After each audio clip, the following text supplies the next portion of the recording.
അപ്പൊ ഇന്ന് 8-ാം പടി വീണ്ടും നമ്മൾ കണ്ടിന്യൂ ചെയ്യാണ്.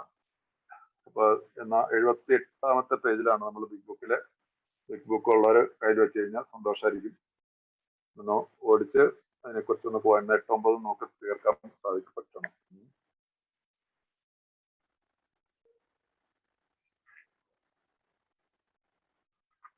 തീർക്കാമെന്ന് വിചാരിക്കുന്നു. അപ്പൊ കഴിഞ്ഞ ആഴ്ചയിൽ നമ്മൾ വായിച്ചു നിർത്തിയ 78-ാമത്തെ പേജില് മറ്റുള്ള ആളുകളെ ശക്തിയായി ബാധിക്കുന്ന കാര്യങ്ങൾ ഞങ്ങൾ എന്തെങ്കിലും കടുത്ത നടപടി എടുക്കുന്നതിന് മുമ്പ് ഞങ്ങൾ അവരുടെ സമ്മതം ആരായിരുന്നു. അങ്ങനെ സമ്മതം കിട്ടിക്കഴിഞ്ഞാൽ മറ്റുള്ളവരുമായി കാര്യങ്ങൾ ചർച്ച ചെയ്ത് സഹായത്തിനായി ദൈവത്തോട് പ്രാർത്ഥിക്കുന്നു. കടുത്ത നടപടി എന്നത് സൂചിപ്പിക്കുന്നത് ഞങ്ങൾ കുടിക്കരുതെന്നാണ്. അപ്പോൾ കടുത്ത നടപടി 8-9 പടികൾ ചെയ്യുന്നതിന് ആ സമയത്ത് നമ്മൾ കടുത്ത നടപടി എടുക്കുന്നതെന്ന് നമ്മൾ എന്താ പറയുക, അതൊരു കുഴക്കണ ഒരു രീതിയിലാണ് എഴുതിയിരിക്കുന്നത്. മറ്റുള്ള ആളുകളെ ശക്തിയായി ബാധിക്കുന്ന കാര്യങ്ങൾ എന്തെങ്കിലും കടുത്ത നടപടി എടുക്കുന്നതിന് മുമ്പ് ഞങ്ങൾ അവരുടെ സമ്മതമാരായിരുന്നു. കടുത്ത നടപടി എന്നോട് സൂചിപ്പിക്കുന്നത് ഞങ്ങൾ കുടിക്കരുതെന്നാണ്. നമ്മളുടെ ഭാഗത്തുനിന്ന് കുടിക്കാതെ ഈ കാര്യത്തിന് ധൈര്യപൂർവ്വം നേരിടുക. ഞങ്ങൾ എന്താണ് 8-ാമത്തെ പടി എന്നുള്ളത് അറിയാം. ഞങ്ങള് തെറ്റ് ചെയ്തിട്ടുള്ളവരുടെ ഒരു ലിസ്റ്റ് ഉണ്ടാക്കുന്നു. അവരോടെല്ലാം നമ്മൾ പരിഹാരം ചെയ്യാനായിട്ട് 9-ാമത്തെ പടിയിൽ നമ്മൾ സന്നദ്ധരാകുന്നു. ഇതാണല്ലോ 8-9 പടികൾ. ഞങ്ങൾ ഉപദ്രവിച്ചിട്ട് എല്ലാവരുടെയും ഒരു പട്ടിക തയ്യാറാക്കി അവരോടെല്ലാം പരിഹാരം ചെയ്യാൻ ഞങ്ങൾ തയ്യാറായി എന്നുള്ളതാണ് 8-ാമത്തെ പടി. 9-ാമത്തെ പടിയിൽ പ്രത്യക്ഷപരമായി പരിഹാരം ചെയ്യുന്നതുകൊണ്ട് അവർക്ക് മറ്റുള്ളവർക്ക് ഹാനി ഉണ്ടാകുന്ന സാഹചര്യങ്ങൾ ഒഴിച്ച് ബാക്കിയുള്ളവരോടെല്ലാം കഴിയും വിധം പരിഹാരം ചെയ്തു. അപ്പൊ നമ്മൾ 4-ാമത്തെ പടിയിൽ മുതൽ 4-ാമത്തെ പടിയും 8-ഉമായിട്ട് കണക്ഷൻ ഉണ്ടെന്നുള്ളത് ഞാൻ മുമ്പ് പറഞ്ഞതാണ്. കാരണം 4-ാമത്തെ പടിയിൽ നിന്നാണ് നമ്മൾ ദ്രോഹിച്ചിട്ടുള്ളവരെയൊക്കെ ഒരു പട്ടിക നമുക്ക് കണ്ടെത്താൻ പറ്റുന്നത്. അത് നമ്മൾ 8-ാമത്തെ പടിയിൽ ഒരിക്കൽ കൂടി ആ നമ്മൾ ദ്രോഹിച്ചിട്ടുള്ളവരുടെ മാത്രം ലിസ്റ്റ്. കാരണം 4-ാമത്തെ പടിയിൽ നമ്മൾ ദ്രോഹിച്ചിട്ടുള്ളവർ, നമ്മളെ ദ്രോഹിച്ചിട്ടുള്ളവരെ, എനിക്ക് വിദ്വേഷമുള്ളവരോട്, എന്റെ നീരസമുള്ളവർ, എന്നെ മൃണപ്പെട്ടിട്ടുള്ളവരെല്ലാം കൂടെ ഒരു കമ്പൈൻഡ് ആയിട്ടുള്ള ഒരു പുതിയൊരു തലത്തിലേക്ക് നമ്മുടെ വഴി സഞ്ചരിക്കുകയാണ്, തുടങ്ങുകയാണ് 4-ാമത്തെ പടി മുതൽ. അപ്പൊ ഇവിടെ 8-ാമത്തെ പടിയും 9-ാമത്തെ പടിയും ചേർന്ന് പോകുന്നു. ഈ ഞാൻ ദ്രോഹിച്ചിട്ടുള്ളവരുടെ ലിസ്റ്റ് ഉണ്ടാക്കുന്നു. അതിനുശേഷം അവരെ പരിഹാരം ചെയ്യാനായിട്ട് പോകുന്നു. അപ്പൊ അവിടെ ഈ ഭയത്തിന്റെ ഒരു ഇത് വന്നു കഴിഞ്ഞാൽ ഒരുപക്ഷെ കുടിച്ചു പോകാനൊക്കെ സാധ്യതയുള്ള ഒരു സാഹചര്യം ഉണ്ടാവാറുണ്ട് 8-9 പടിയുടെ സമയത്ത്. കാരണം ധൈര്യം വരാനോ അല്ലെങ്കിൽ ഭയപ്പെട്ടുകൊണ്ടൊന്നും അതിനുള്ള ആശ്രയത്വം അങ്ങനെ ഒരു സാധാരണ ഇതിൽ സംഭവിക്കൊന്നുമില്ല. ഒരു നല്ലൊരു സ്പോൺസറുടെ ആയിട്ട് ബന്ധപ്പെട്ടുകൊണ്ടുള്ള ഒരു ഇത്. പക്ഷെ ബുക്കിൽ ഇങ്ങനെ എഴുതി വെച്ചിട്ടുണ്ടല്ലോ, കടുത്ത നടപടി എന്നതുകൊണ്ട് സൂചിപ്പിക്കുന്നത് ഞങ്ങൾ കുടിക്കരുതെന്നാണ്. അപ്പൊ ഏതായാലും ഞാൻ അതിനൊക്കെ കൂടുതൽ പോകുന്നില്ല. ഇനി അടുത്ത പാരഗ്രാഫിൽ മുതൽ ഓരോ 9-ാമത്തെ പടിയുടെയും 8-ാമത്തെ പടിയും രണ്ടും കൂടെ കമ്പൈൻഡ് ആണ് പോകുന്നത് പറഞ്ഞില്ല. അതിനകത്ത് ഇതൊരു സുഹൃത്തിന്റെ കഥ ഞങ്ങളുടെ മനസ്സിലേക്ക് കൊണ്ടുവന്നു. കുടിച്ചുകൊണ്ടുവരുന്നപ്പോൾ വളരെയേറെ വെറുത്തിരുന്ന അയാളുടെ ഒരു ബിസിനസ് എതിരാളിയുടെ രസീതി ഒന്നും കൊടുക്കാതെ അയാൾ കുറച്ച് പണം കടം വാങ്ങിയിരുന്നു. അയാൾ പിന്നീട് അങ്ങനെ പണം ആവശ്യമുള്ള കാര്യം നിഷേധിക്കുകയും ആ സംഭവം അവരെ അവമാനിക്കുന്ന ഉപാധിയാക്കുകയും ചെയ്തു. അങ്ങനെ അയാളുടെ തന്നെ ഒരു ദുഷ്ടവൃത്തി മറ്റൊരാളുടെ മാന്യത നശിപ്പിക്കുന്നുള്ള ഒരു മാർഗമാക്കി. യഥാർത്ഥത്തിൽ അയാളുടെ എതിരാളിയെ നശിപ്പിക്കപ്പെട്ടു. അപ്പൊ കള്ളത്തരം പറഞ്ഞുകൊണ്ട് തന്റെ ബിസിനസ് പങ്കാളിയല്ല, ബിസിനസ്സിലുള്ള ഒരു എതിരാളിയെ അയാളോട് കടം വാങ്ങിയതിന് ശേഷം ഞാൻ വാങ്ങിയിട്ടില്ല എന്ന് പറഞ്ഞ്, കാരണം രസീതൊന്നുമില്ല, റെസീറ്റുകളൊന്നുമില്ല, എന്നിട്ട് അയാളെ ഒരു കള്ളനാക്കി അവൻ കള്ളം പറയുകയാണെന്ന് പറഞ്ഞു. മദ്യപാന കാലത്തൊക്കെ നമ്മൾ ചിലരോടൊക്കെ അങ്ങനെയൊക്കെയുള്ള ചിലപ്പോ പുറത്തുനിന്ന് അല്ലെങ്കിൽ നമ്മുടെ വീട്ടിലൊക്കെ ആണെങ്കിൽ പോലും അച്ഛനോടോ അമ്മോടോ ഒക്കെ വലിയ ചേട്ടനോടോ ഒക്കെ വേണമെങ്കിൽ മേടിച്ചിട്ട് പറയും ഞാൻ മേടിച്ചിട്ടൊന്നുമില്ല എന്ന് പറയും. നമ്മൾ സമ്മതിക്കത്തില്ല. അല്ലെങ്കിൽ അടുത്ത ചില ആളുകളോടൊക്കെ ആണെങ്കിൽ നമ്മളിപ്പോ ഒരു രസീത് മൂലം ഒരു ചെക്കൊന്നും കൊടുക്കാതിരിക്കും കാശ് കൊടുക്കുന്നത്. കുറച്ച് കഴിയുമ്പോൾ ഞാൻ നിനക്ക് അന്ന് കാശ് തിരിച്ചു തന്നാർന്ന് പറയാം. അങ്ങനെ അത് കഴിഞ്ഞിട്ട് നമ്മൾ തന്നെ പറഞ്ഞു കൊടുക്കാം, ഇങ്ങനെ ഞാൻ എന്നോട് മേടിക്കാത്ത കാശിന്. അങ്ങനെ അവനെ നാണം കെടുത്തുന്ന അയാളുടെ എതിരാളിയെ നശിപ്പിച്ചു കളയും. നമുക്ക് നമ്മുടെ എതിരാളിയെ നശിപ്പിക്കാൻ പറ്റും. പക്ഷെ ഈ കാര്യത്തിൽ അദ്ദേഹത്തിന്റെ ഒരു ഈ നമ്മുടെ ഒരു അമിത മദ്യപാനാസക്തനായിട്ടുള്ള ഒരാളാണ് ഇത് ചെയ്തെന്ന് ഓർക്കണം. അദ്ദേഹം അതിനെന്താണ് പരിഹാരം ചെയ്യുന്നതിനുള്ളതിനാണ് അടുത്ത പാരഗ്രാഫ് പറയുന്നുണ്ട്. തനിക്കൊരിക്കലും ശരിയാക്കാൻ പറ്റാത്ത തെറ്റ് താൻ ചെയ്തിട്ടുള്ളതായി അയാൾക്ക് തോന്നി. കാരണം റിക്കവറിയിൽ വന്നതിന് ശേഷം അയാൾക്ക് മനസ്സിലാവുകയാണ്, yes I did a mistake, ഞാനിത് ചെയ്തത് എനിക്ക് ശരിയാവില്ല. കാരണം നമുക്ക് ഇനി അങ്ങോട്ടുള്ള യാത്രയിൽ എന്റെ മനസ്സിൽ തെറ്റായിട്ടുള്ള അല്ലെങ്കിൽ മനസ്സിനെ ഡിസ്റ്റർബ് ചെയ്യുന്ന ഒന്നും എനിക്ക് കണ്ടിന്യൂ ചെയ്തുകൊണ്ട് പോകാൻ പറ്റത്തില്ല, പാടില്ല. ഇവിടെയാണ് ക്ലീൻ ഹൗസ് എന്നുള്ള ഭാഗം വരുന്നത്. എന്റെ ജീവിതത്തില് എന്റെ മനസ്സിനെ എന്നെ തന്നെ ശുദ്ധിയുള്ളവനാക്കണം. കാരണം ഇനിയുള്ളതെല്ലാം സ്പിരിച്വൽ ആയിട്ടുള്ള വാക്കുകളെ കുറിച്ചാണ്. ഒന്നാമത്തെ പടിയിലും രണ്ടാമത്തെ പടിയിലും കാര്യമായിട്ടുള്ള ഒരു സ്പിരിച്വൽ ആയിട്ടുള്ള ആക്ടിവിറ്റീസ് ഇല്ല, അത് ആക്ഷൻ സ്റ്റെപ്പുകളല്ല. നാലാമത്തെ പടി മുതലാണ് ശരിക്കുമായിട്ടുള്ള സ്പിരിച്വാലിറ്റിയുടെ ആധ്യാത്മികതയുടെ തലത്തിലേക്ക് നമ്മൾ വരുന്നത്. അപ്പൊ അതിന്റെ ആധ്യാത്മികതയുടെ ഏറ്റവും ഒരു ഉയർന്ന തലത്തിലേക്ക് വരാൻ പോവാണ് 8-9 പടികൾ കഴിഞ്ഞിട്ടുള്ള പിന്നീടുള്ള 10-15 പടികളുണ്ട്. അപ്പൊ 8-9 പടികൾ ചെയ്തെങ്കിൽ മാത്രമാണ് നമുക്ക് ഈ 10-ഉം 9-ഉം 10-ഉം 11-ഉം ഒക്കെ ചെയ്യാൻ പറ്റുള്ളൂ. അല്ല 9 അല്ല 10-ഉം 11-ഉം 8-ഉം നമ്മളിപ്പോ ചെയ്തുകൊണ്ടിരിക്കുക. കാരണം 10-ഉം 11-ഉം 11-ാമത്തെ പടിയിൽ പ്രാർത്ഥന, ധ്യാനം എന്നിവയിൽ കൂടി. അപ്പൊ പ്രാർത്ഥനയും ധ്യാനവും നടക്കണമെങ്കിൽ എന്റെ മനസ്സ് ശുദ്ധമാക്കിയാൽ മാത്രമാണ് എനിക്ക് ഈ പ്രാർത്ഥനാ ധ്യാനം എന്നുള്ള ഒരു തലത്തിലേക്ക് എനിക്ക് വരാൻ പറ്റുള്ളൂ. ഇപ്പോൾ നടക്കുന്നത് പ്രാർത്ഥന നടക്കുന്നുണ്ടാവും, പക്ഷെ ധ്യാനാവസ്ഥയിലേക്ക് വരേണ്ട ഒരു കാര്യങ്ങൾ പറയേണ്ടത് soul through prayer and meditation. അപ്പൊ ആ പ്രയർ ആൻഡ് മെഡിറ്റേഷനിലേക്ക് വരണമെങ്കിൽ നമുക്ക് നമ്മുടെ മനസ്സിനെ ശുദ്ധമാക്കിയിരിക്കണം, നമ്മുടെ കരങ്ങൾ ശുദ്ധമായിരിക്കണം, നമ്മുടെ കഴിഞ്ഞ കാലത്തിലുള്ള ആ ഇരുണ്ട ഭൂതകാലത്തിൽ നമ്മൾ പരിഹാരങ്ങൾ കണ്ടിരിക്കും. അപ്പൊ ഇതിനു വേണ്ടിയിട്ട് അദ്ദേഹം എന്താണ് ചെയ്തത്?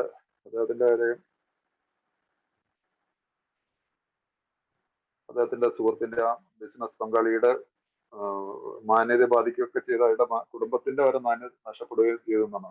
ഉപയോഗപ്പെടുകയും തന്റെ ഉപജീവനം അടഞ്ഞു പോവുകയും ചെയ്യുമെന്ന് അയാൾ ഭയപ്പെട്ടു. അയാളെ ആശ്രയിച്ചു കഴിയുന്നവരെ അയാളുടെ കുഴപ്പങ്ങൾ ഉൾപ്പെടുത്താൻ അയാൾക്ക് എന്താണ് അവകാശം? തന്റെ എതിരാളിയെ കുറ്റമുക്തനാക്കൊണ്ടുള്ള ഒരു പരസ്യ പ്രസ്താവന അയാൾക്ക് എങ്ങനെ ചെയ്യാൻ കഴിയും? അയാളുടെ ഭാര്യയെയും ബിസിനസ് പാർട്ട്ണറെയും കണ്ട് സംസാരിച്ചിട്ട് അയാൾ ഒരു തീരുമാനത്തിലെത്തി. ഇതിപ്പോ നമ്മുടെ നാട്ടിലത് അത്രമാത്രം ഇതാവുമെന്ന് അറിയത്തില്ല എന്നെ മുമ്പോട്ടുള്ള വായിക്കുമ്പോൾ. കാരണം അദ്ദേഹം അതിനുശേഷം എന്താണ് അവരോട് എല്ലാം തുറന്നു പറഞ്ഞു എന്നാ എനിക്ക് തോന്നി. പക്ഷെ അയാൾ എന്താണ് വീണ്ടും ചെയ്യുന്നത്? അദ്ദേഹം അതിനുശേഷം ഒരു പള്ളിയിലേക്ക് പോകുന്നു. എന്താണ് വിഗ്രഹം അതങ്ങ് മുഴുവൻ വായിക്കാം, നല്ല കാര്യങ്ങളാണ് ഇരിക്കുന്നത്. ഈ വിനാശകരമായ അപവാദത്തിന്റെ പേരിൽ കുറ്റക്കാരനായി ദൈവത്തിന്റെ മുമ്പിൽ നിൽക്കുന്നതിനേക്കാൾ എല്ലാം തുറന്നു പറഞ്ഞുകൊണ്ട് വരും വരായികൾ നേരിടുന്നതായിരിക്കും ഭേദമെന്ന് അയാൾ കരുതി. ഫലം എന്തായാലും അത് ദൈവത്തിന് വിട്ടുകൊടുക്കേണ്ടതെന്ന് അയാൾ മനസ്സിലാക്കി. അല്ലെങ്കിൽ അയാൾ വീണ്ടും കുടി ആരംഭിക്കുമെന്നും തനിക്കുള്ളതെല്ലാം എങ്ങനെയെങ്കിലും നശിപ്പിക്കുകയും ചെയ്തു. വളരെ കാലം കൂടി അയാൾ ആദ്യമായി ഒരു പള്ളിയിലെത്തി. അവിടുത്തെ പ്രഭാഷണത്തിന് ശേഷം ശാന്തനായി എഴുന്നേറ്റ് നിന്ന് എല്ലാത്തിനെ കുറിച്ച് ഒരു വിശദീകരണം നൽകി. അയാളുടെ പ്രവൃത്തിക്ക് വിപുലമായ അംഗീകാരം ലഭിച്ചു. ഇന്ന് അയാൾ അയാളുടെ പട്ടണത്തിലെ ഏറ്റവും മികച്ച വിശ്വസ്തനായ പൗരനാണ്.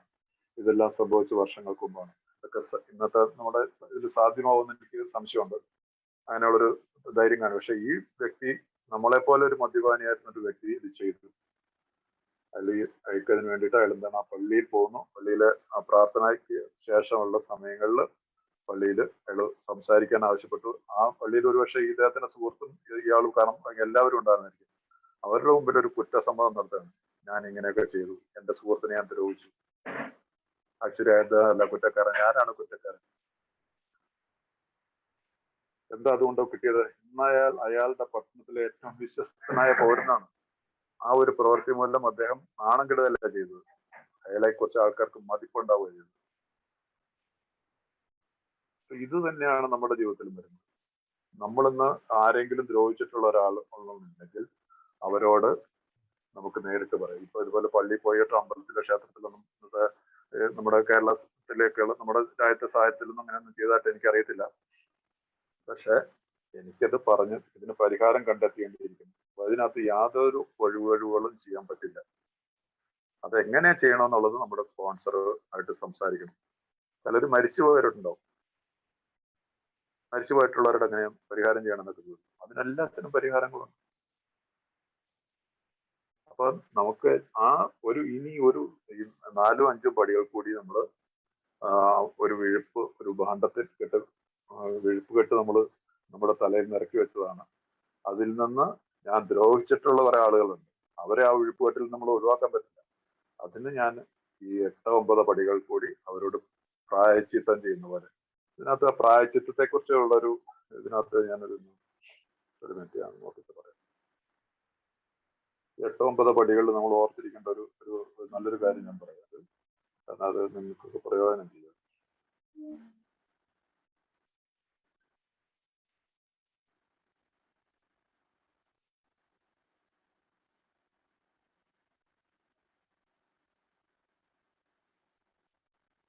ഒരു മിനിറ്റ് ഞാൻ ഒരു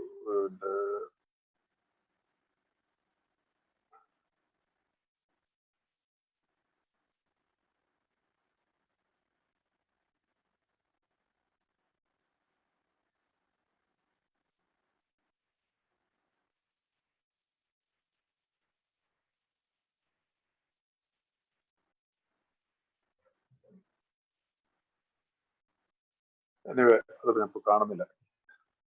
ഈ 8-9 പടികൾ നമ്മൾ ചെയ്യുന്ന സമയത്ത്, 9ാമത്തെ പടി ചെയ്യുന്ന സമയത്ത് നമ്മൾ ഒരു കാര്യം ഓർത്തിരിക്കണം. കാരണം ഇനി ഞാനിത് റിപ്പീറ്റ് ചെയ്യില്ല എന്നുള്ളൊരു തീരുമാനം കൂടി നമ്മുടെ മനസ്സിലുണ്ടായിരിക്കണം. ഞാൻ ഈ ചെയ്തത് കാരണം വീണ്ടും തെറ്റ് ചെയ്തു മാപ്പ് ചോദിച്ചു, വീണ്ടും തെറ്റ് ചെയ്തു മാപ്പ് ചോദിച്ചു, അത് അങ്ങനെ പാടില്ല. ഇനി അങ്ങോട്ടുള്ള എൻ്റെ ജീവിതത്തിൽ ഞാൻ ഇങ്ങനെയുള്ള തെറ്റുകൾ ആവർത്തിക്കില്ല എന്നുള്ളൊരു തീരുമാനം കൂടി നമ്മുടെ ഉള്ളിലുണ്ടായിരിക്കണം. അപ്പോൾ അത് എന്ന് വിചാരിച്ചുകൊണ്ട് ആവർത്തിക്കപ്പെട്ടുകൂടായിക്കൊന്നുമില്ല. പക്ഷെ സാധാരണ അതിൽ സംഭവിക്കില്ല. സത്യസന്ധമായിട്ടുള്ളൊരു തീരുമാനമാണ്. അങ്ങനെ സംഭവിച്ചാൽ നമുക്ക് അതുകൊണ്ടാണല്ലോ നമ്മുടെ 10ാമത്തെ പടി 9 കഴിഞ്ഞിട്ടുള്ള continue to take personal inventory. നമ്മുടെ ഈ ധാർമ്മികമായിട്ടുള്ള വിലയിരുത്തൽ തുടർന്ന് ചെയ്യുകയും തെറ്റ് ചെയ്യുമ്പോഴെല്ലാം സമ്മതിക്കുകയും ചെയ്തു. പക്ഷെ സാധാരണ ഇതിൽ വളരെ റെയർലി ആയിരിക്കും അങ്ങനെയൊക്കെയുള്ള കാര്യങ്ങൾ സംഭവിക്കുക. അങ്ങനെ സംഭവിച്ചാൽ പോലെ അതുകൊണ്ട് 8-9 കഴിയുന്നതോടുകൂടി ഭയപ്പെടേണ്ട ആവശ്യമൊന്നുമില്ല. അത്രേ ഉള്ളൂ ഇതിനകത്ത് കാര്യം. പിന്നീട് ഉള്ള ഈ ഇത്രയും ഭാഗത്ത് ആർക്കെങ്കിലും എന്തെങ്കിലും ചോദിക്കാനുണ്ടോ? സംശയം വല്ലതും ചോദിക്കാനുണ്ടോ?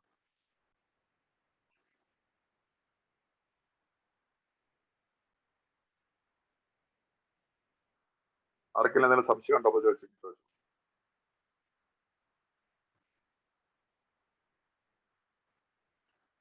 ഓക്കെ. ഇനി അങ്ങോട്ടുള്ളത് നമ്മുടെ ഗാർഹികമായ പ്രശ്നങ്ങളുടെ സാധ്യത ധാരാളമുണ്ട്. പുറത്തു പറയാൻ മടിക്കുന്ന രീതിയിൽ നാം സ്ത്രീകളുമായി ഒരുപക്ഷെ ഇടപെടുന്നുണ്ട്. ഇക്കാര്യത്തിൽ മറ്റാളുകളിൽ നിന്ന് അടിസ്ഥാനപരമായി കൂടുതൽ മോശപ്പെട്ടവരാണോ അമിത മദ്യപാനാസക്തർ എന്ന് ഞങ്ങൾക്ക് സംശയമുണ്ട്. പക്ഷെ കുടി കുടുംബത്തിലെ ലൈംഗിക ബന്ധങ്ങളെ കൂടുതൽ സങ്കീർണമാക്കും. കുറച്ചു കാലത്തെ ഒരു അമിത മദ്യപാനം കൊണ്ട് ഒരു ഭാര്യ പരീക്ഷയും വിദേശവതിയും ആരോടും ഒന്നും മിണ്ടാത്തവളുമായി തീരുന്നു. ഭർത്താവ് ആകട്ടെ തന്നെ കുറിച്ച് ദുഃഖിതനുമായി തീരുന്നു. അപ്പൊ ഏതൊരു കുടുംബത്തിലും മദ്യത്തിന്റെ ആ ഒരു തീക്ഷ്ണമായിട്ടുള്ള അവസ്ഥയിൽ കുടുംബ ബന്ധത്തിൽ ഒരുപാട് പ്രശ്നങ്ങളുണ്ടാകും. കാരണം ഒരു ഏതൊരു ഭാര്യയും ആഗ്രഹിക്കുന്നുണ്ട് ഭർത്താവിന്റെ പരിചരണവും സ്നേഹവും. നമുക്കത് കൊടുക്കാൻ സാധിക്കുന്നില്ല. അപ്പൊ അതുകൊണ്ട് പുള്ളിക്കാരത്തിന്റെ ഉള്ളിലൊരു ഭാര്യയുടെ ഉള്ളില് ഒരു പുകയുന്ന ഒരു ഇതുമായിട്ട് എപ്പോഴും നമ്മുടെ കിടക്കും. ചിലർക്കും പ്രതികരിക്കാൻ പറ്റില്ല. ചില സ്ത്രീകൾ പ്രതികരിക്കുന്നുണ്ടാവും, വഴക്കുണ്ടാക്കാൻ. ചിലർക്ക് വഴക്കുണ്ടാക്കാൻ ഭയമായിരിക്കും ഭർത്താവിന്. അപ്പൊ ഇതുപോലെ തന്നെ ഈ മദ്യത്തിന്റെ പേരിൽ എന്തെങ്കിലും കാര്യത്തിൽ എപ്പോഴും നമ്മുടെ തലയിൽ കുത്തുകൊണ്ട് നമ്മളും ഭാര്യയിൽ നിന്ന് അകന്നു നിൽക്കും. എന്തെങ്കിലുമൊക്കെ പറഞ്ഞിട്ട് അങ്ങോട്ടും ഇങ്ങോട്ടും തിരിഞ്ഞു കിടക്കും. നമ്മൾ പോലത്തേന് വെളിവില്ലാതെയാണ് പോയി കിടക്കുന്നത്. നീ എന്തെങ്കിലും കാരണവശാല് എന്റേതായിട്ടുള്ള ലൈംഗികമായിട്ടുള്ള താല്പര്യങ്ങൾക്ക് ഉപയോഗിക്കാന്ന് പറഞ്ഞാൽ പോലും അവരുടെ ഒരു സമ്മതവും അവർക്കൊരു സ്നേഹം കൊടുത്തുകൊണ്ടല്ല. ഒരു യന്ത്രം പോലെ നമ്മളൊരു ഇതാണ് ഭാര്യയെ റേപ്പ് ചെയ്യുന്ന ഒരു രീതിയിലേക്കാണ് ഒരു പക്ഷെ നമ്മുടെയൊക്കെ ബന്ധങ്ങൾ കുടുംബ ബന്ധങ്ങൾ നടക്കുന്നത്. സ്വന്തം ഭാര്യയെ റേപ്പ് ചെയ്യേണ്ട അവസ്ഥ എന്ന് പറഞ്ഞാൽ. അപ്പൊ അങ്ങനെ വരുമ്പോ അതൊരു ഭാര്യയെ സ്ത്രീകളുടെ ഉള്ളിലും ഭയങ്കരമായിട്ടുള്ള വേദനാജനകമായിട്ടുള്ള അവസ്ഥയിൽ കൂടെയാണ് നമ്മൾ അവരിൽ നിന്ന് അകലും പതിനെ. അപ്പൊ എനിക്ക് എന്തോന്ന് എന്റെ ആഗ്രഹത്തിനുള്ള കാര്യങ്ങൾ കിട്ടുന്നില്ല. അങ്ങനെ വരുന്ന ആളുകൾ ചില ഇതാണ് കുറിച്ച് പറയുന്നതിനകത്ത് മദ്യത്തിന് പുറമെ മറ്റെന്തിനോ കൂടി വേണ്ടി നൈറ്റ് ക്ലബുകൾ അതുപോലുള്ള സ്ഥലങ്ങളിലോ അയാൾ ചുറ്റി തിരിയാൻ തുടങ്ങുന്നു. വെസ്റ്റേൺ കൺട്രീസിലൊക്കെ നൈറ്റ് ക്ലബുകൾ ഇപ്പൊ ഇവിടെ നഗരങ്ങളിലൊക്കെ ഉണ്ട്. ഇവിടെ നാട്ടിൻ പ്രദേശത്തൊക്കെ ഒന്നും അങ്ങനെയൊന്നുള്ള സെറ്റപ്പ് ഒന്നുമില്ല. എങ്കിൽ പോലും അങ്ങനെ അതിന് പകരമായിട്ട് ഇങ്ങനെയുള്ള പരസ്ത്രീ ബന്ധങ്ങളിൽ നമ്മൾ ചെന്ന് ചേരാൻ സാധ്യതയുണ്ട്. അപ്പൊ അങ്ങനെയുള്ളപ്പോ നമുക്ക് ഇങ്ങനെ ഒരു ബന്ധം ഉണ്ടാക്കി കഴിയുമ്പോൾ എവളാണ് എന്നെ ശരിക്കും എന്റെ ഭാര്യയ്ക്ക് എന്നെ മനസ്സിലാക്കാൻ പറ്റില്ല. എവൾ എന്നെ ശരിക്കും മനസ്സിലായി. എവളാണ് പെർഫെക്റ്റ് എന്റെ ജീവിതത്തിൽ വരേണ്ടിയിരുന്ന പെണ്ണ്. വെറും കൂതലായിട്ട് കിടക്കുന്ന പെണ്ണായിരിക്കും. പക്ഷെ നമ്മൾ അവരോട് ഒരു ആസക്തി നമ്മുടെ ജീവിതത്തിൽ ഉണ്ടാവും. ചിലപ്പോൾ നല്ല പെണ്ണുങ്ങളാവാൻ വഴിയുണ്ട് കേട്ടോ. അവരുടെ രണ്ടും ഉണ്ട്. ഒന്നും മാത്രം പറയരുത്. ചിലപ്പോൾ ഒരു കുഴപ്പമില്ലാത്ത നല്ല കുട്ടികളുമായിട്ട് നമ്മൾ ബന്ധങ്ങൾ ഉണ്ടാക്കിയിട്ട് അവരുടെ ജീവിതം നമ്മൾ നശിപ്പിച്ചു കളയും നമ്മുടെ താല്പര്യത്തിന് വേണ്ടിയിട്ട്. അപ്പൊ അങ്ങനെ തന്നെ ശരിയായി മനസ്സിലാക്കുന്ന ഒരു പെൺകുട്ടിയും അയാൾക്ക് അതിശക്തമായ സ്വകാര്യ ബന്ധം ഉണ്ടായിരിക്കും. വളരെ ആത്മാർത്ഥമായി ഞാൻ പറയട്ടെ, അവൾ അയാളെ ശരിക്കും മനസ്സിലാക്കുന്നവളായിരിക്കാം. പക്ഷെ അത്തരം ഒരു കാര്യം കൊണ്ട് എന്ത് നേട്ടമാണ് ഉണ്ടാകുന്നത്? ഇപ്രകാരം പരസ്ത്രീ ബന്ധം പുലർത്തുന്ന ഒരാൾ പലപ്പോഴും ദുഃഖിതനായിരിക്കും. പ്രത്യേകിച്ച് അയാൾ വിവാഹം ചെയ്തിരിക്കുന്നത് എല്ലാ നാരകയാതനകളും അയാളുടെ അനുഭവിച്ചിട്ടുള്ള കൂറും ധീരതയുള്ള ഒരു ഭാര്യയാണ് അവൾ. ഒരു ഭാര്യ സ്വന്തം ഭാര്യയോട് കാണിക്കുന്ന ഒരു വഞ്ചന, പാപം. നമ്മളിതൊക്കെ ഒരു അലങ്കാരമായിട്ട് ഒരു കാലത്ത് അവിടെ ഇവിടെയൊക്കെ 2-3 ബന്ധങ്ങളൊക്കെ ഉണ്ടെന്ന് പറഞ്ഞാൽ അതൊരു വലിയൊരു നമ്മൾ വലിയ മഹാനാണെന്നുള്ള രീതിയിലാണ് നമ്മൾ ജീവിച്ചിരുന്നത്. നമ്മുടെ വളരെ കുറച്ചടുത്ത സുഹൃത്തുക്കൾക്ക് അറിയാമായിരിക്കുമല്ലോ ഇങ്ങനെയൊക്കെയുള്ള. അപ്പൊ അവിടെയൊക്കെ ഒരു വലിയൊരു വീരവാദം മുടക്കിക്കൊണ്ടാണ് ജീവിക്കുന്നത്. ആക്ച്വലി മാത്രം തെറ്റാണ്. തന്നോടൊപ്പം ചേർന്ന് നിൽക്കുന്ന, തന്റെ മദ്യപാന കാലത്ത് കുടിച്ച് നമ്മുടെ ഛർദിയും മൂത്രവും മറ്റെല്ലാം ക്ലീൻ ചെയ്തുകൊണ്ടിരുന്ന ഭാര്യയെ നമ്മൾ മറന്നു പോകുന്നു. തത്കാലികമായിട്ട് കിട്ടുന്ന ഒരു സുഖത്തിന് വേണ്ടിയിട്ട് ഞാൻ എന്റെ മക്കളെയും ഭാര്യയെല്ലാം മറന്നിട്ട് വേറൊരു പരസ്ത്രീ ബന്ധത്തിലേക്ക് പോകുന്നു. എത്രയോ പേരുടെ ജീവിതങ്ങൾ അങ്ങനെയൊക്കെ നശിച്ചു പോയിട്ടുള്ളതായിട്ട് നമുക്കറിയാം.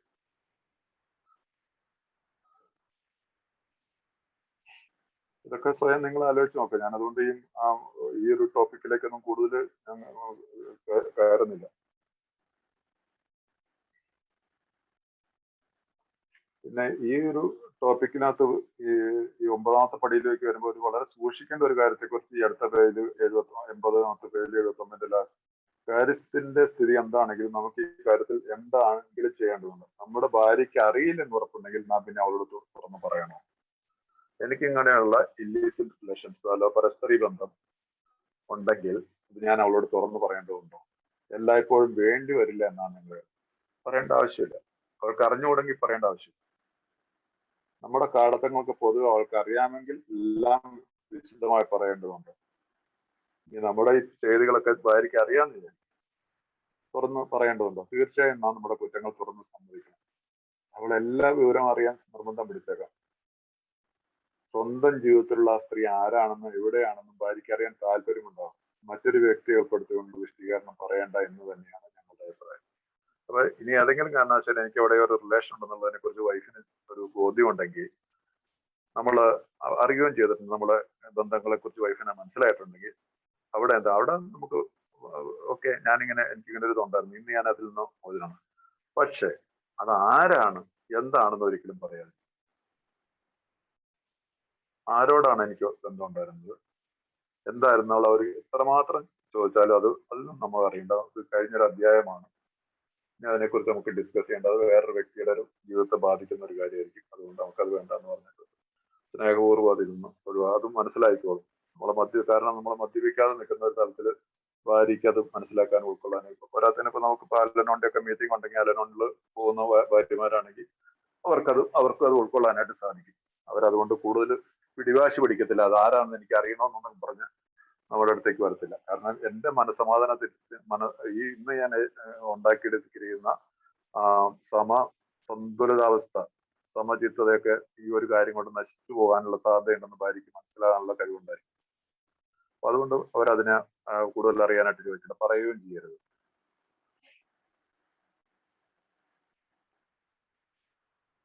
ചെയ്തിട്ടുള്ളതിനെ കുറിച്ച് ദുഃഖമുള്ളവരാണ് ഞങ്ങൾ. ദൈവാനുഗ്രഹം ഉണ്ടെങ്കിൽ ഇനി ഒരിക്കലും ഞങ്ങൾ അത് ആവർത്തിക്കും. ഞാൻ മുമ്പ് പറഞ്ഞാണ്, ഇനി ഉള്ള കാലത്ത് ഇവിടെ ഞാൻ ഈ 9ാമത്തെ പടി ചെയ്യുമ്പോൾ ഞാൻ ഇനി ഒരു തീരുമാനം എടുക്കണം.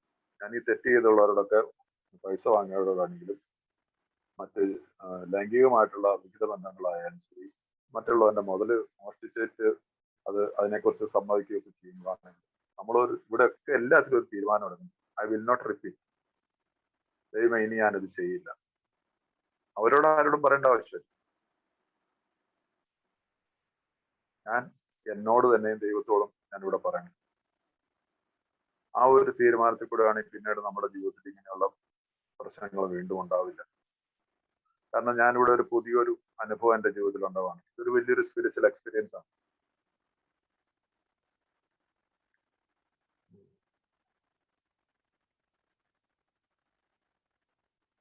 പക്ഷെ ഏതെങ്കിലും തരത്തിലുള്ള നിബന്ധന ഇക്കാര്യത്തിൽ ഞങ്ങൾ മുന്നോട്ട് വയ്ക്കുന്നതിൽ ഞങ്ങൾ ചെയ്യാൻ പറ്റിയ ഏറ്റവും നല്ല രീതി ഇതാണെന്ന് കണ്ടിട്ടുണ്ട്.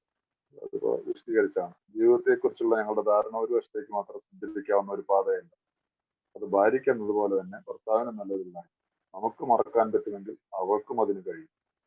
അവളുടെ അസൂയ എന്ന് പഴിച്ചേക്കാനിടയുള്ള വ്യക്തിയുടെ പേര് അവളോട് പറയാതിരിക്കുകയായിരിക്കും ഏറ്റവും ഉത്തമം. ഞാൻ പറഞ്ഞില്ല, ഇപ്പൊ പറഞ്ഞതിനെ കുറിച്ച് തന്നെ ഒരു വിഷയമാണ് അവൾക്ക്. കാരണം എന്റെ ഭർത്താവിന് വേറൊരു സ്ത്രീയോട് ബന്ധമെന്ന് പറഞ്ഞാൽ ഭാര്യയ്ക്ക് ആ സ്ത്രീയോട് ഭയങ്കര അസൂയ ഉണ്ടാവില്ല. പെണ്ണില് കിട്ടാത്തൊരു സുഖം ഭർത്താവിന് അവളിൽ നിന്ന് കിട്ടുന്നു. അങ്ങനെയൊക്കെയുള്ള പെണ്ണുങ്ങളെ സംബന്ധിച്ചുള്ള അല്ലെ തന്നെ ഒരു ഫെമിനിൻ ജലസി എന്ന് പറയത്തില്ല, ഫെമിനിൻ ജലൻ, സ്ത്രീകൾക്കുള്ള ഒരു അസൂയത. അപ്പൊ അത് നമ്മൾ അതുകൊണ്ട് ഇത് പറയാതിരിക്കുന്നതാണ് ഏറ്റവും ഉത്തമം. അതുകൊണ്ട് ഒരിക്കലും ആ കാര്യങ്ങൾ ഡിസ്ക്ലോസ് ചെയ്യാറില്ല. കൂടുതൽ സത്യസന്ധതയ്ക്ക് പോയിട്ട് അബദ്ധങ്ങൾ പറ്റിയിട്ടുള്ള ആളുകളുണ്ട് കേട്ടോ നമ്മുടെ ഈ ആൽക്കോളിക് അനോണിമസിൽ. ഭാര്യയുടെ മുമ്പിൽ കൂടുതൽ സത്യസന്ധതയ്ക്ക് പോയിട്ട് കൃത്യമായിട്ടുള്ള ഒരു ചിലരെ ഡൈവേഴ്സ് വരെ നടന്നിട്ടുള്ള ചരിത്രമായിരിക്കും. ഡൽഹിയിൽ എനിക്ക് രണ്ടുപേരെ അറിയാം. കൂടുതൽ ഓപ്പൺ ആകാൻ പോയതിനു ശേഷം പറ്റി. അപ്പൊ ഒന്നും മറച്ചു വെക്കാതെ വെട്ടിത്തുറന്ന് പറയേണ്ടതുള്ള ചില കാര്യങ്ങൾ ചിലപ്പോൾ ഉണ്ടാകും. ഇത്തരം ഗാഢമായ സാഹചര്യങ്ങളെ കുറിച്ച് പുറത്തുള്ള ഒരാൾക്ക് ഒന്നും മനസ്സിലാവില്ല. കഴിഞ്ഞതൊക്കെ കഴിഞ്ഞെന്നാണ് സദ്ബുദ്ധിയുടെ സ്നേഹാർദ്രമായ ദയയുടെ മാർഗമെന്ന് രണ്ടുപേരും തീരുമാനിച്ചത്. ഇരുവരിൽ ഓരോ ആളും മറ്റേയാളിന്റെ സന്തോഷം മനസ്സിൽ കരുതി അതിനായി പ്രാർത്ഥിക്കട്ടെ. നാം നേരിടുന്നത് ഏറ്റവും ഭയങ്കരമായ മനുഷ്യവികാരമായ അസൂയയോടെയാണെന്ന കാര്യം എപ്പോഴും കരുതിയിരിക്കും. നേർക്ക് നേരെയുള്ള ഒരു ഏറ്റുമുട്ടലിന് പകരം ഏതെങ്കിലും ഒരു പാർശ്വ ഭാഗത്തു കൂടെയുള്ള ആക്രമണം നൽകാണെന്ന ഒരു നല്ല പട്ടാള മേധാവി കരുതുന്നു. അതായത് ഒരു ഇതാണ് ഇവിടെ here comes the help of A sponsor. ഒരു സ്പോൺസറുടെ ആ ഒരു ഇമ്പോർട്ടൻസ് ഒരു ഈ ഭാഗങ്ങളിൽ ഈ 8-9 പടികൾ ചെയ്യുമ്പോൾ അനുദിനം എപ്പോൾ ആരെങ്കിലും സമീപിച്ചിട്ട് ചെയ്യാനുള്ള ഒരു സാഹചര്യത്തിന് മുമ്പ് സ്പോൺസറുമായിട്ട് ഡിസ്കസ് ചെയ്യുക. എങ്ങനെ ഇതിന്, കാരണം ഈ സ്പോൺസർ 8-9 പടി ചെയ്തിട്ടുള്ള ആളാണ്, അദ്ദേഹത്തിന് നമ്മൾ ഇത് ചെയ്യാൻ പറ്റും. പടികൾ ചെയ്തിട്ടുള്ള സ്പോൺസർ ആയിരുന്നു, സ്പോൺസർ ആയിരുന്നിട്ട് അറിയില്ല. പടികൾ ചെയ്തിട്ടുള്ള സ്പോൺസറാണ്. ആ സ്പോൺസർക്ക് നമുക്ക് വഴികൾ പറഞ്ഞു തരാനുള്ള സാധ്യത. അപ്പൊ ഇതിനെ എങ്ങനെ നേരിടണം എന്നുള്ളത്, നേരിട്ട് യുദ്ധം ചെയ്യണോ, അല്ലെങ്കിൽ ഒരു എക്സാമ്പിൾ ഇംഗ്ലീഷിന്റെ ഒരു ഇത് അതിന്റെ മലയാളം ട്രാൻസ്ലേഷൻ ആണ്. അപ്പൊ എപ്പോഴും പറയുന്ന പോലെ തന്നെ സ്പോൺസറുമായിട്ട് ബന്ധപ്പെട്ടുകൊണ്ട് വേണം 8-9 പടികൾ ചെയ്യാൻ. അത് വളരെ സൂക്ഷിച്ച് കൈകാര്യം ചെയ്തില്ലെങ്കിൽ ചില്ല് ഗ്ലാസ് പോലെ പൊട്ടിയുടായി ജീവിതം. വീണ്ടും ഒരു മദ്യപാനത്തിലേക്ക് അവരെ പോയിക്കൂടായില്ല. ഒരു സ്പോൺസറുമായിട്ടുള്ള നിരന്തര ബന്ധം നമുക്കുണ്ടായിരിക്കും. അതിന്റെ അടുത്ത് 81-ാമത്തെ പേജില് ആദ്യത്തെ പാരഗ്രാഫ് തുടങ്ങുന്ന ഇടയ്ക്കുള്ള ഒരു പാരാഗ്രാഫ് ഞാൻ അങ്ങോട്ടേക്കാണ് പറയാൻ. മറ്റുള്ളവരുടെ ജീവിതത്തിലേക്ക് അലറിപ്പാഞ്ഞെടുക്കുന്ന ഒരു ചുഴലിക്കൊടുങ്കാറ്റ് പോലെയാണ് അമിത മദ്യപാനം. ഹൃദയങ്ങൾ ഭേദിക്കപ്പെടുന്നു, മധുരമയാർന്ന ബന്ധങ്ങൾ മരിക്കുന്നു, സ്നേഹബന്ധങ്ങൾ വേരോടെ പിഴുതെറിയപ്പെടുന്നു.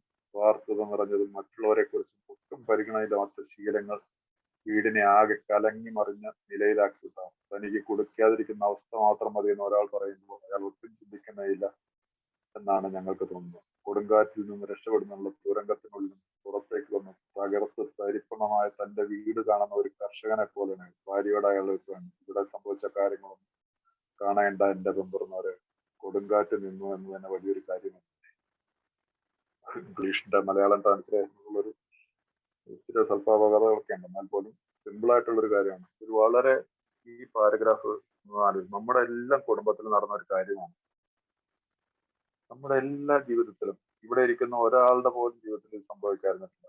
മറ്റുള്ളവരുടെ ജീവിതത്തിലേക്ക്, മറ്റുള്ളവരാണ് എന്റെ കുടുംബത്തിലുള്ള ജീവിതത്തിലേക്ക് അലറിപ്പാഞ്ഞെടുക്കുന്ന ഒരു ചുഴലിക്കാറ്റ് പോലെയാണ് അമിത മദ്യപാനം. ഹൃദയങ്ങൾ ഭേദിക്കപ്പെടുന്നു. ഭാര്യയുടെയും മക്കളുടെയും ഹൃദയങ്ങൾ കൊത്തിപ്പറിക്കുകയാണ് നമ്മൾ ചെയ്യുന്നത്, നൊമ്പരപ്പെടുന്നത്. മധുരമയാർന്ന ബന്ധങ്ങൾ മരിക്കുന്നു. നമ്മൾ സ്നേഹിച്ച് സ്നേഹത്തോടു കൂടി എന്നെ വിളിച്ച് എന്നെ ഒരു അപ്പനും അമ്മയും വളർത്തിയ ഒരു പെൺകുട്ടിയെ എന്നെ വിശ്വസിച്ചേൽപ്പിച്ചതിന് ശേഷം ഉണ്ടായിട്ടുള്ള ആദ്യകാലങ്ങളിലെല്ലാം നല്ല സുഖമായിട്ടല്ല എല്ലാവരും കല്യാണത്തിന്റെ അതിനുശേഷം പിന്നെ എന്താണ് മദ്യത്തിന്റെ ഇത് വന്നു കഴിയുമ്പോൾ ആ സ്നേഹം എല്ലാം മരിച്ചു പോകുന്നു. മധുരമയാർന്ന ബന്ധങ്ങൾ മരിക്കുന്നു. എന്തിനു വേണ്ടിയിട്ട്? മദ്യത്തിന് വേണ്ടിയിട്ട്. അതിനുശേഷം വരുന്ന അതിനോടനുബന്ധിച്ചിട്ടുള്ള സ്വഭാവത്തിലുള്ള വൈകല്യങ്ങൾ പോകുന്നു. സ്നേഹബന്ധങ്ങൾ വേരോടെ പിഴുതെറിയപ്പെടുന്നു. നമ്മുടെ സ്നേഹബന്ധം ഉണ്ടാക്കാനും ബുദ്ധിമുട്ടാണ്.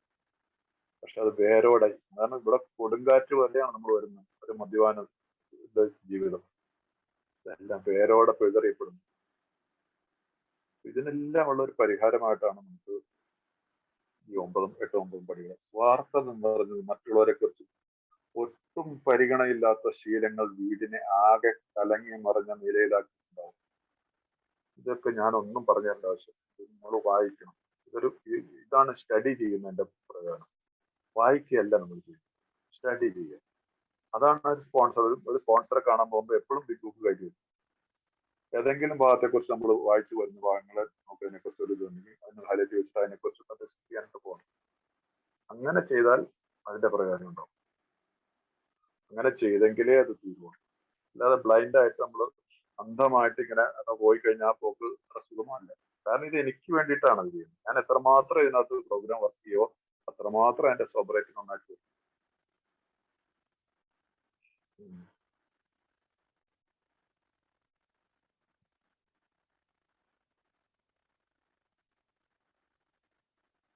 ഇനി ഇതിന്റെയൊക്കെ പരിഹാരമായിട്ട് അതിന്റെ അടുത്ത പാരഗ്രാഫിന്റെ അടുത്ത താഴത്തെ ഭാഗത്ത് എഴുതിയിട്ടുണ്ട്. അതുകൊണ്ട് പ്രഭാത ധ്യാനങ്ങളിൽ ക്ഷമയ്ക്കും സഹിഷ്ണുതയ്ക്കും ദയയ്ക്കും സ്നേഹത്തിനുമുള്ള മാർഗം കാണിച്ചു തരുന്നതിനായി ദൈവത്തോട് പ്രാർത്ഥിക്കുന്നു. 9ാമത്തെ പടിയിൽ, ഈ 9ാമത്തെ പടിയിൽ വെച്ചിട്ട് ഞാൻ ഒരു പുതിയൊരു രീതിയിലേക്ക് വരികയാണ്. നിത്യമായിട്ടുള്ള, ഒരു ദിവസമല്ല ചെയ്യേണ്ടത്. എന്റെ പ്രഭാതത്തിലുള്ള ധ്യാനങ്ങളിൽ, പ്രാർത്ഥനകളിൽ അല്ലെങ്കിൽ ധ്യാനത്തിൽ, അത് അവരവരുടെ സൗകര്യത്തിന് ധ്യാനിക്കുകയോ പ്രാർത്ഥിക്കുകയോ ചെയ്യുക. ക്ഷമയ്ക്കും, ഞാൻ ക്ഷമിക്കുന്നു, എന്നെ ദ്രോഹിച്ചവരോട് ഞാൻ ക്ഷമിക്കുന്നു. സഹിഷ്ണുതയ്ക്കും ദയയ്ക്കും സ്നേഹത്തിനുമുള്ള മാർഗം കാണിച്ചു തരുന്നതിനായി ദൈവത്തെ പ്രാർത്ഥിക്കുന്നു. ഒരു മദ്യപാനികളായിട്ടുള്ള നമ്മുടെ ജീവിതത്തിനെ കുറിച്ച് എഴുതി വച്ചിരിക്കുന്ന വാക്കുകളാണ്. എത്ര വലിയ വാക്കുകളാണ് നമുക്കുണ്ടായിരുന്നോ ഈ കാര്യങ്ങള്? ക്ഷമ നമുക്കുണ്ടായിരുന്നോ? ഇല്ലായിരുന്നു. സഹിഷ്ണുത ഉണ്ടായിരുന്നോ? ഇല്ല. പൊട്ടിത്തെറിക്കുമായിരുന്നു. ദയ ഉണ്ടായിരുന്നോ? ഇല്ല. ക്രൂരതയാണ് കാണിച്ചിരുന്നത്. സ്നേഹം ഉണ്ടായിരുന്നോ? ഇല്ല. സ്നേഹം കാണിച്ചിരുന്നെങ്കിൽ തന്നെ അത് സ്വാർത്ഥതയായിരുന്നു. അപ്പൊ ഇതിനുള്ള മാർഗം കാണിച്ചു തരുന്നതിന് ദൈവത്തോട് പ്രാർത്ഥിക്കുന്നു. അപ്പൊ അടുത്ത പാരഗ്രാഫ്, ഇതൊക്കെ നിങ്ങൾ ചിന്തിക്കുക. അടുത്ത പാരഗ്രാഫ് വീണ്ടും പറയാണ്, ആത്മീയ ജീവിതം എന്ന് പറയുന്നത് ഒരു തത്വമല്ല. Spiritual life is not a theory. അത് നാം ജീവിച്ചറിയേണ്ട ഒന്നാണ്. അപ്പൊ ഇത് വായിച്ചറിഞ്ഞ് ഇൻഫർമേഷൻസ് നമ്മൾ ഉണ്ടാക്കിയ പോരാ. I have to leave it. ഞാൻ ഇതിൽ കൂടി സഞ്ചരിക്കണം. ഈ പാതയിൽ കൂടി ഞാൻ ജീവിക്കണം. ഈ കണ്ടെടുത്ത പാതയിൽ കൂടി ഞാൻ ഇങ്ങനെ മനസ്സിൽ ഉരുവിട്ടുകൊണ്ട് നടന്നിട്ട് പ്രവൃത്തി നടന്നിട്ട് കാര്യമില്ല. ഞാനിപ്പോ നിങ്ങളോട് ഇത് പറയുന്നുണ്ടെങ്കിൽ ഞാനിത് പ്രവർത്തിച്ചിട്ടുണ്ടെങ്കിൽ അത് ചെയ്യാൻ പറഞ്ഞെടുക്കുന്നതിന്റെ അർത്ഥമുള്ളൂ.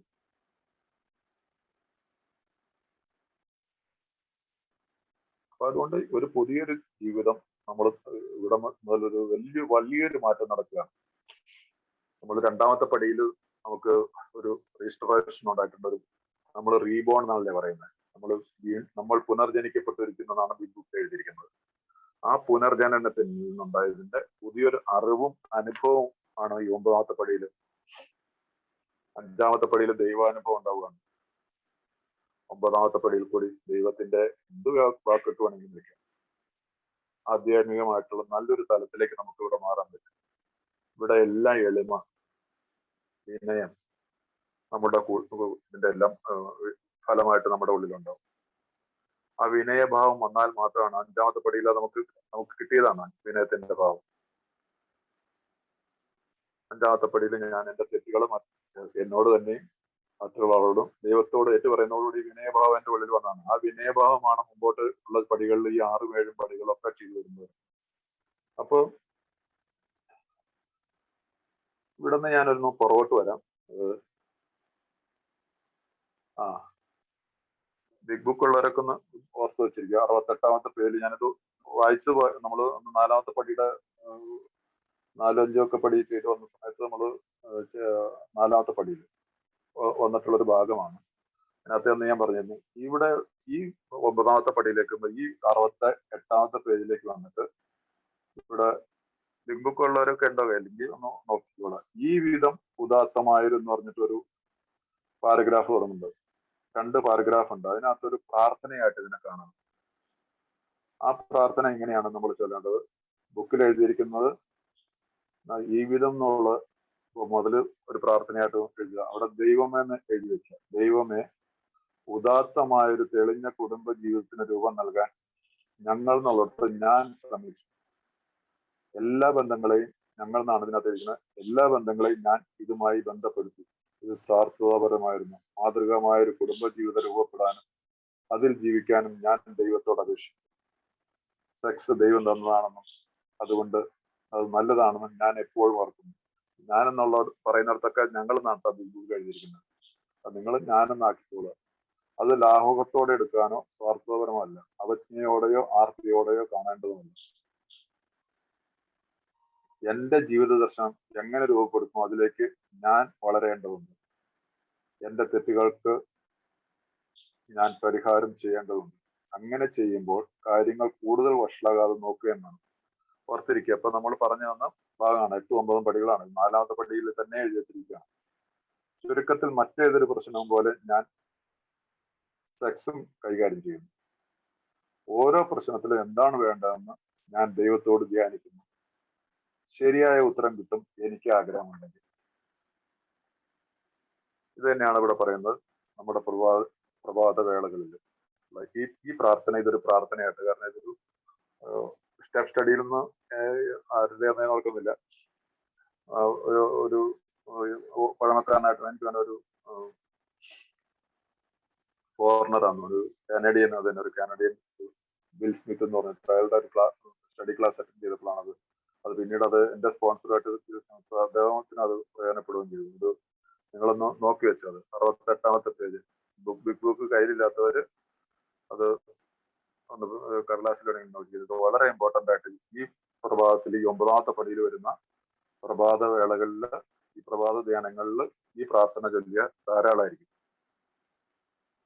ഒരു പ്രാർത്ഥനയായിട്ട് എടുക്കണം. 2 ചെറിയ പാരഗ്രാഫാണ് കേട്ടോ.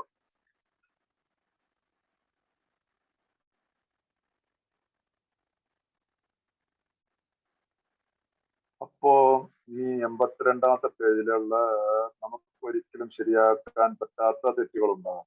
ഞങ്ങൾക്ക് പറ്റുമെങ്കിൽ ഞങ്ങളത് ശരിയാക്കുമായിരുന്നു എന്ന് ഞങ്ങളോട് സത്യസന്ധമായി പറയാൻ കഴിഞ്ഞാൽ പിന്നെ ഞങ്ങൾ അതിനെക്കുറിച്ച് ഓർത്ത് പറയുന്നതെന്ന് വെച്ചാൽ നമുക്ക് ഒരിക്കലും ശരിയാക്കാൻ പറ്റാത്ത തെറ്റുകളുണ്ടാകും.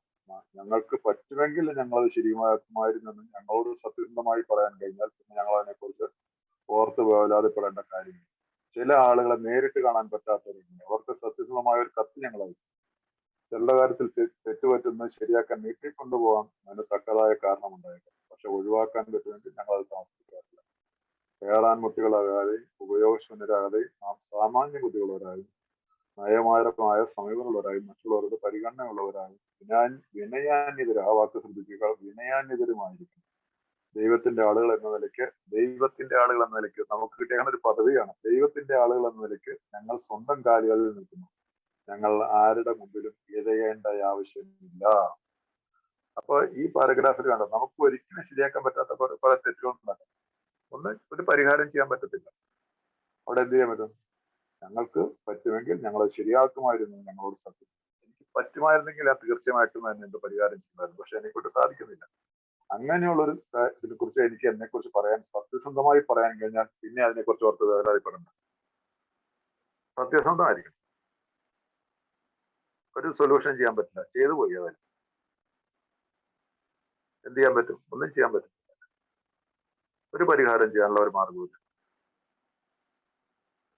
അപ്പൊ അവിടെ ഞാൻ അതൊരു സത്യസന്ധമായിട്ടുള്ളൊരു എന്റെ മനസ്സിനോടും, അതിനാണ് നമ്മൾ തുറന്ന് സംസാരിക്കുന്ന ഒരു സ്പോൺസറുമായിട്ട് സംസാരിക്കുന്നത്. സ്പോൺസർ പറയും അത് ലെറ്റ് ഗോ ചെയ്തേക്കാം, വിട്ടേക്കാം, എനിക്കൊന്നും ചെയ്യാൻ പറ്റത്തില്ല. ഇതിന് നീ ദൈവത്തിന്റെ മുമ്പിൽ ഞാൻ ഏറ്റു പറഞ്ഞതാണ്. ദൈവത്തിന്റെ മുമ്പിൽ ഏറ്റു പറയാന്ന് മാത്രമല്ലേ ചെയ്യാൻ പറ്റുള്ളൂ. ആ രീതിയിൽ അതിനെ കാണുക.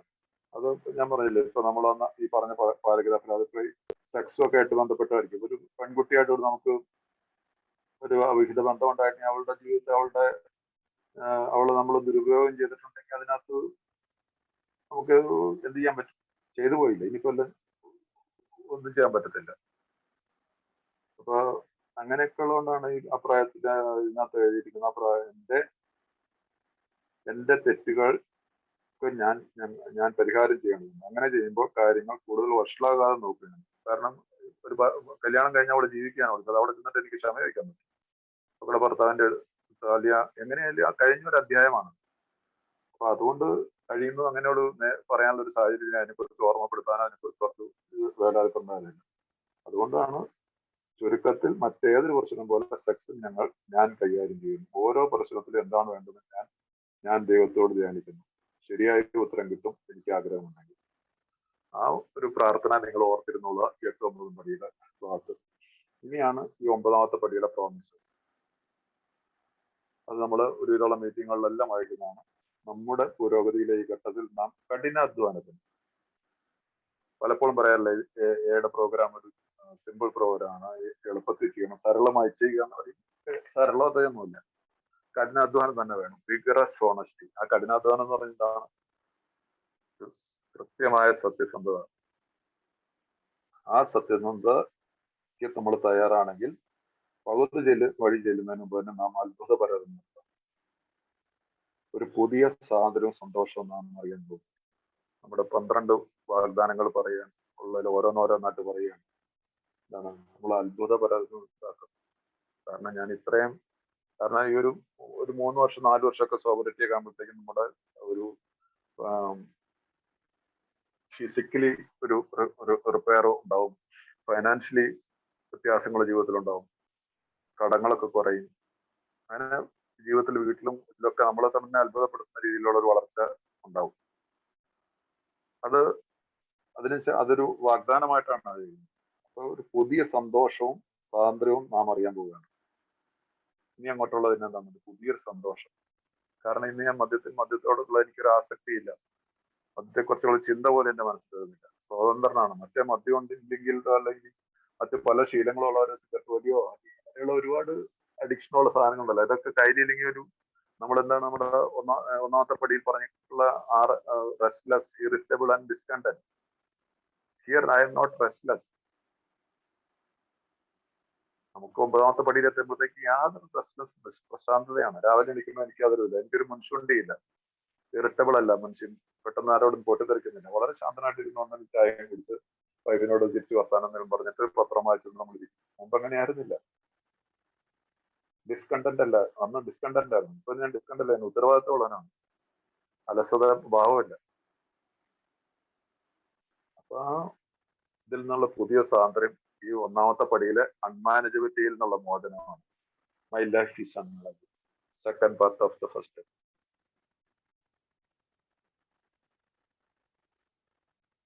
കഴിഞ്ഞ കാലത്തെ ഓർത്ത് നാം ഖേദിക്കുക, അതിന്റെ നേരെ വാതിൽ കൊട്ടിയടക്കുകയില്ല. കഴിഞ്ഞ കാലത്തെ ഓർത്ത് ഒരു പ്രോമിസസ് ആണ്. പ്രശാന്തി എന്ന വാക്കിന്റെ അർത്ഥം നാം നന്നായി ഗ്രഹിക്കും. സമാധാനം എന്തെന്ന് നാം അറിയുകയും ചെയ്യും. ഇതൊന്നും നമ്മളെല്ലായിടത്തും എന്നും വായിക്കുന്നതാണ്. ഞാൻ നല്ലൊന്നും വായിച്ചു പോകുന്നത്. നാം എത്രമേൽ താഴോട്ട് പോയിട്ടുണ്ടെന്നത് ഒരു പ്രശ്നമല്ല. നമ്മുടെ അനുഭവങ്ങൾ എങ്ങനെ മറ്റുള്ളവർക്ക് പ്രയോജനപ്പെടുത്താമെന്ന് നാം കാണും. നമ്മുടെ ജീവിതത്തിൽ ഇതാണ് ദിസ് ഈസ് ദ മെസ്സേജ്. എന്റെ ജീവിതത്തിലെ കഴിഞ്ഞ കാലത്തെ അളിഞ്ഞ മാറുന്ന ഞാൻ ചെയ്തിട്ടുള്ള പ്രവർത്തികള് ഞാനിതിവിടെ തുറന്ന് സമ്മതിക്കുന്നതോടുകൂടി മറ്റൊരാൾക്ക് പ്രയോജനപ്പെടുത്തും. ഒരു സ്പോൺസി ബന്ധത്തില് ഇവിടെ എന്താണ് ഒരു സ്പോൺസർ എന്താണ് പറയുന്നത്? നീ ഭയപ്പെടേണ്ടവനെ, ഇതൊക്കെ ഞാൻ ചെയ്തിട്ടുള്ളതാണ്, ഇതിനെ പേടിക്കുന്നത്. ഇവിടെ ആരും പരിശുദ്ധന്മാരും വിശുദ്ധന്മാരൊന്നും ഇരിപ്പില്ല. ആ ഒരു തലത്തിലുള്ള ഒരു സത്യസന്ധമായിട്ടുള്ള ഒരു ഇത് വരുമ്പോൾ എത്രമാത്രം നമ്മൾ ഇതിനകത്ത് സത്യസന്ധത കാണിക്കുന്നു, മറ്റൊരാൾക്ക് അത് പ്രയോജനപ്പെടുകയും ചെയ്യും. എന്റെ സോബറേറ്റ് ഒരിക്കൽ കൂടി ഉറയ്ക്കും. അതല്ലാതെ ഞാൻ കുറച്ച് ഇത് കഴിഞ്ഞതിന് ശേഷം ഞാനൊരു വിശുദ്ധ രൂപം അണിഞ്ഞിട്ട് നടക്കുന്നതിന്റെ അർത്ഥമില്ല. ഞാൻ എപ്പോഴും സന്നദ്ധനായിരിക്കണം എന്ന് വിചാരിച്ചുകൊണ്ട് എന്റെ എല്ലാ ഓരോ മീറ്റിങ്ങിലും പറയേണ്ട പരിധികളുണ്ട്. സെക്സിന്റെ കാര്യത്തിലൊക്കെ ആണെങ്കിലും കുറച്ച് സൂക്ഷിച്ച് സംസാരിച്ചില്ലെങ്കിൽ ചിലപ്പോൾ പണി കിട്ടും.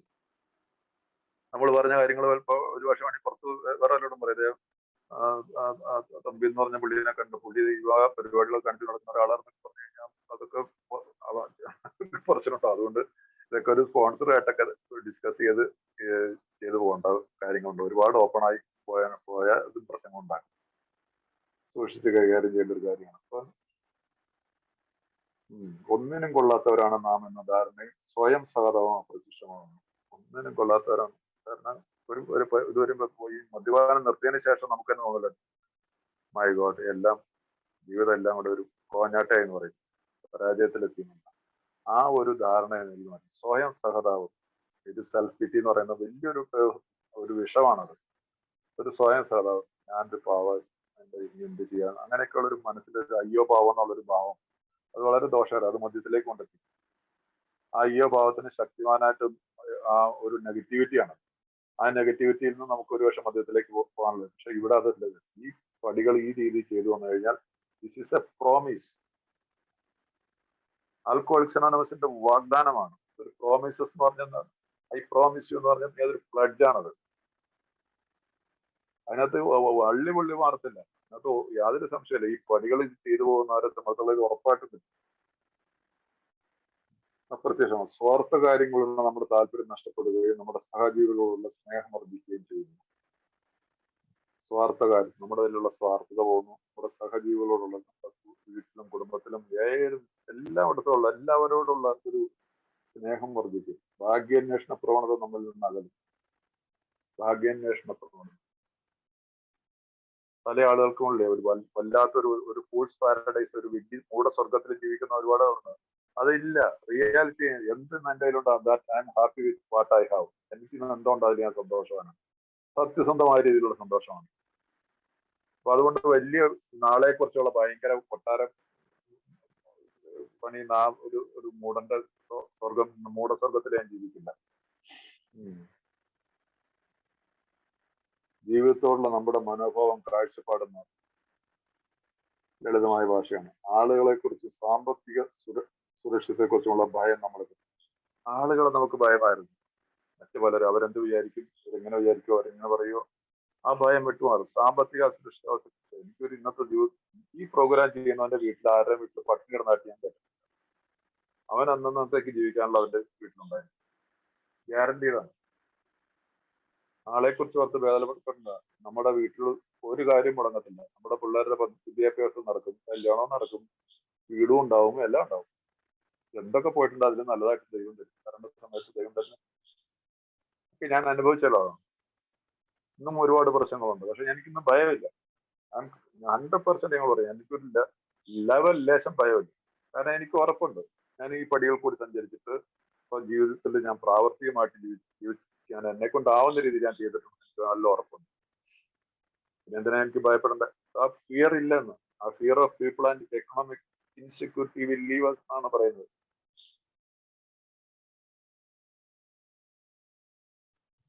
നമ്മളെ അന്താളിപ്പിച്ചിരുന്ന സാഹചര്യങ്ങൾ എങ്ങനെ കൈകാര്യം ചെയ്യണമെന്ന് ഒരു ഉൾവിളി കൊണ്ടെന്ന പോലെ പെട്ടെന്ന് ചില കാര്യങ്ങൾ വരുമ്പോൾ നമ്മൾ അന്താളിപ്പിക്കുക, വാട്ട് നെക്സ്റ്റ്, ദൈവം എന്നാ ചെയ്യുന്നുള്ളത് ആ ചിന്തയില്ല. എനിക്ക് ഐ എം ഷുവർ എനിക്കൊരു വഴി കാണിച്ചു തരാൻ ഒരു സാധ്യതയുണ്ട്. There is always hope. Alcoholics Anonymous എനിക്ക് ഉറപ്പ് വന്നിരിക്കുന്നു. ഒരു പ്രതീക്ഷ, പ്രത്യാശ. അപ്പൊ പിന്നെ എനിക്ക് പതറേണ്ട ആവശ്യമില്ല. കൈയും കാലും മറക്കത്തില്ല എന്ത് വിഷയം വന്നാലും. ഈ അടുത്ത കാലത്തൊക്കെ എന്റെ ജീവിതത്തിൽ ഉണ്ടായിട്ടുണ്ട്, കുറെ ഇഷ്യൂസ് ഉണ്ടായിട്ടുണ്ട്. എന്റെ മോന്റെ പേരിൽ ഒരു കേസ് ഉണ്ടായിരുന്നു. എന്താവുന്നു അതിനെ കുറിച്ച് അറിയത്തില്ലായിരുന്നു. ഭയങ്കര പേടിച്ചിട്ടായിരുന്നു. എന്റെ സ്പോൺസർക്ക് പറഞ്ഞു ഒന്നും പറ്റില്ല. എന്റെ പുള്ളി പറഞ്ഞു എന്റെ പേരിൽ ലൈസൻസ് ഇല്ലാത്ത റിവോൾവർ വെച്ച് കേസിൽ അദ്ദേഹം പ്രതിയായിട്ടുള്ള ഒരാളാണ് ഡൽഹിയില്. എങ്ങനെയെന്നറിയത്തില്ല, കേസിൽ നിന്നും രക്ഷപ്പെട്ടു. എന്റെ മോന്റെ ഈ കഴിഞ്ഞ മാസമായിരുന്നു എന്റെ മോന്റെ കേസിൽ ഒരു കേസ് ഉണ്ടായിരുന്നു. കേസിൽ നിന്ന് റിലീസായി, ഒരു കുഴപ്പമില്ലാതെ കേസ് തള്ളിപ്പോയി. ഹയർ കോർട്ടിൽ പോകാനുള്ള സാധ്യത പോലും ഇല്ലാത്ത രീതിയിൽ.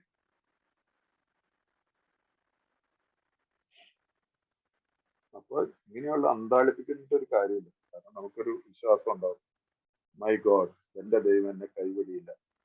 കാരണം ഇത് ഒരു പുതിയ ജന്മത്തിലെ പുതിയൊരു തലമാറ്റിലോ കൊണ്ട് പുതിയൊരു ജീവിത രീതിയാണ് നമ്മൾ ജീവിക്കാൻ പോകുന്നത്.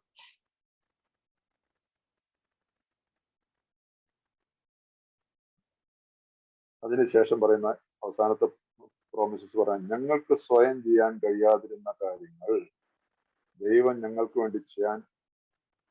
വേണ്ടി ചെയ്യുന്നുവെന്ന് പെട്ടെന്ന് ഞങ്ങൾക്ക് ബോധ്യമുണ്ട്. We suddenly realized that God is doing for us what we could not do for ourselves. എന്നെ കൊണ്ട് ചെയ്യാൻ പറ്റാത്ത കാര്യങ്ങൾ എനിക്ക് വേണ്ടി ദൈവം ചെയ്തു വരുന്നു എന്നുള്ളൊരു ഐ റിയലൈസ്, ഞാൻ അനുഭവിക്കാൻ ബോധ്യപ്പെടുന്നു. അപ്പൊ അതിന്റെ അടുത്തായിട്ട് എഴുതിയിരിക്കുന്ന ഇതൊക്കെ അതിരുകടന്ന വാഗ്ദാനങ്ങളോ അല്ലെന്നാണ് ഞങ്ങൾ വരുന്നത്. ഞങ്ങൾക്കിടയിൽ അത് സഫലമാക്കപ്പെടുന്നു. പലപ്പോഴും പെട്ടെന്ന് ചിലപ്പോൾ സാവധാനം. നാം അതിനുവേണ്ടി ശ്രമിച്ചാൽ അവയെല്ലാം ഇപ്പോഴും സാധ്യമാകും. ഇതാണ് 9 പടികളുടെ സംക്ഷിപ്തമായിട്ടും കൂടിയായിട്ടും കുറച്ചായിട്ട് എന്നെ കൊണ്ട് അറിയാവുന്ന രീതിയിൽ ഞാൻ നിങ്ങളുടെ മുമ്പിൽ പറഞ്ഞിട്ട് എനിക്ക് തോന്നുന്നു. ഇനി ഒരു 15-20 മിനിറ്റ് ഉണ്ട്. 20 മിനിറ്റിൽ ആർക്കെങ്കിലും എന്തെങ്കിലും ചോദ്യങ്ങൾ വെക്കാൻ ശേഷം രാജേഷിന്റെ ബർത്ത്ഡേ കൂടെ ഇല്ല. രാജേഷിന്റെ ഒരു 10 മിനിറ്റ് നമുക്ക് രാജേഷിനും കൊടുക്കാം, രാജേഷിനും കേൾക്കാം.